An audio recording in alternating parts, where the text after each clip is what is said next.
dore ngiyo video. Twakerewe rubijyane twakerewe.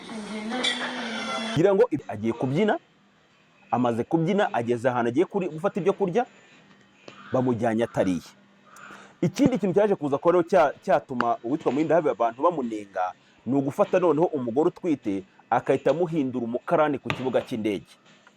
Uwitwa Murindahabi Rene yafashe varizi ye iremereye cyane, arangije ayihereza Vestine utwite. Vestine utariye, Vestine ugutaka inzara. Ndetse Vestine yarateruye amavarisi abiri, undi afite mu by'ukuri kamera ari kugenda afotora.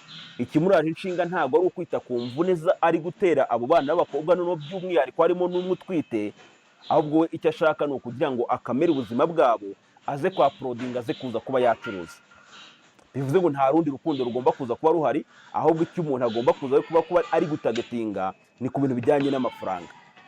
Umumama we wambaye jogging y'umukara n'umupira ujya kuba uwa kaki, wari ufite imisatsi imeze nk'aho yiyogoshesheje mu buryo bwa rekoke, nimugenda mukajya mu biganiro byo mu ndege umumama uraza kumusanga.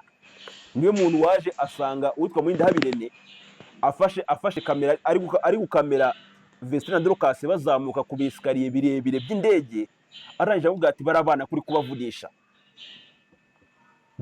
kubavunisha, waba twaje biriya bikapu niba muri kumwe.